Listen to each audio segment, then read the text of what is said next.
Hello everyone, happy National Ice Cream Day at Kimball's. I'm going to be talking about, on this National Ice Cream Day, a little brief history of ice cream and other ice creams that I've been putting over here. I think, I don't know, why are you going to let that stuff for National Ice Cream Day? It's always on the third Friday of every month here.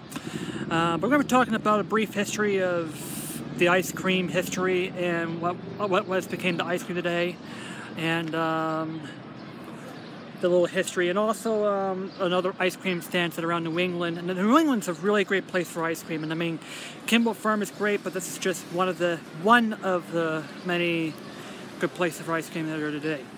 But anyway, ice cream starts off as an idea of, okay, let's take the cream in from wherever the cow is here.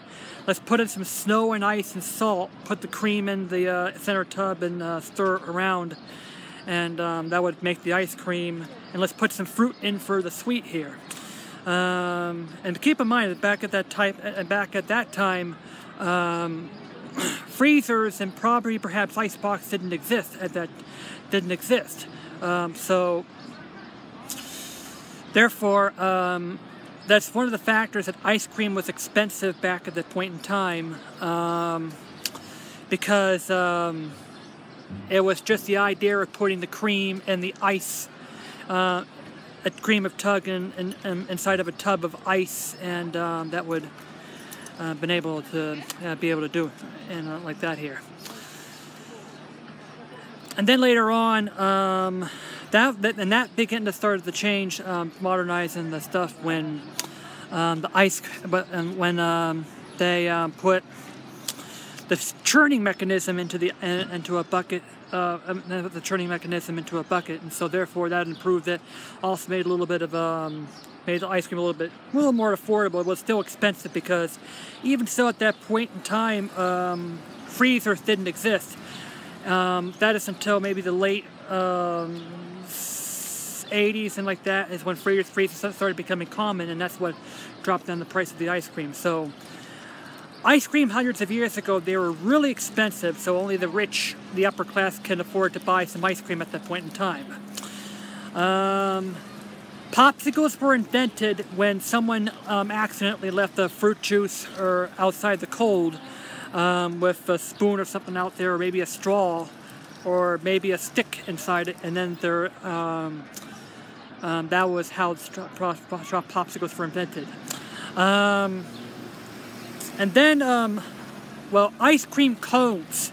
Ice cream cones actually were invented when an ice cream vendor ran out of bowls to serve the ice cream. So, but then occasionally there was another ice cream thing about that when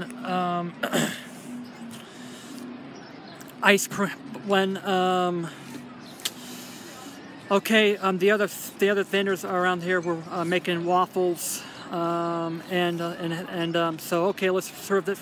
And so, hey, we have an idea of making the waffles towards and serve that as a bowl. That's when ice cream cones were invented. Ice cream cones were selling pretty well at that point in time. The sundaes were born because there were ice cream sodas around, and they were tasting so good that, well, but the government that came above and says, oh, we're gonna have to make sodas illegal on Sundays. So they served the sundae without the sundae. It was the soda without the soda, and that was Sunday, which just means soda without the soda. So we'll just serve the ice cream, but people liked it, so they did it 7 days a week, and that's when it became so the Sunday became 7 days a week. And so the ice cream sundae would be a name for it. So they changed the Y to the E, and that's when they came up with the word Sunday. That's where a couple of how ice cream products were invented here. Klondike, Ben & Jerry's, and Baskin Robbins like that were competing there, but now we have the mom and pop things here, which is this here, plus a lot of other stuff in New England here. And that's a brief history of ice creams. Now, ice cream in New England is really great.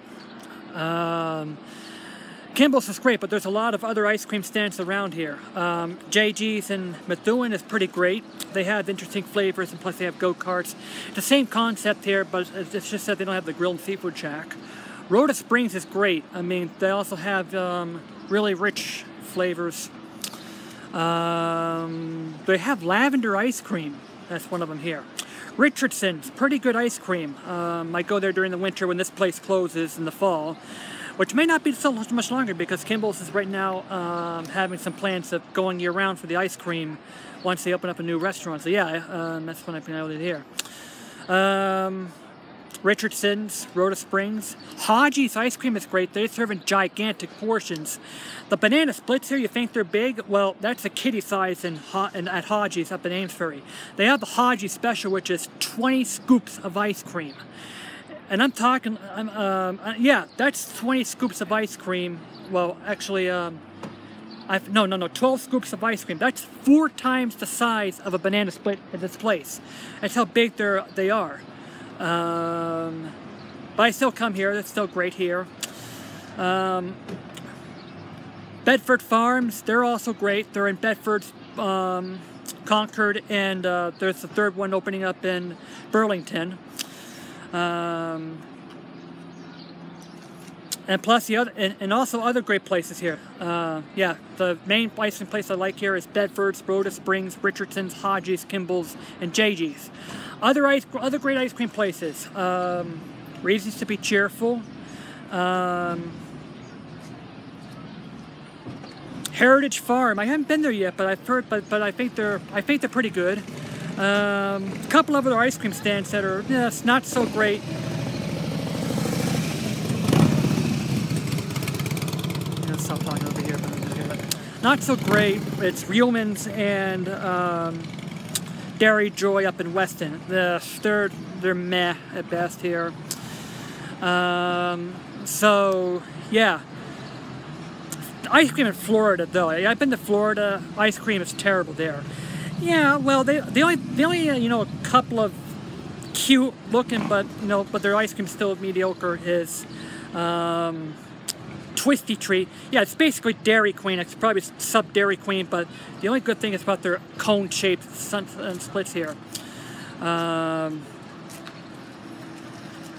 plus, Scooples and Ghirardelli's ice cream and Disney Springs. That's the only good place for ice cream. But other than that, it's just in Florida.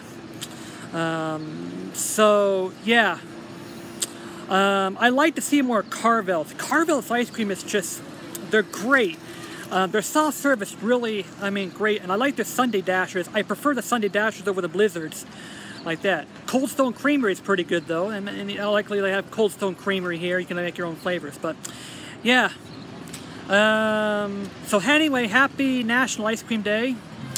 This is Kimball Farms, but not a fanboy of Kimball Farms. I like other ice cream places here. So happy National Ice Cream Day, and yeah, the new flavor blueberry cheesecake, which is pretty good. So yeah.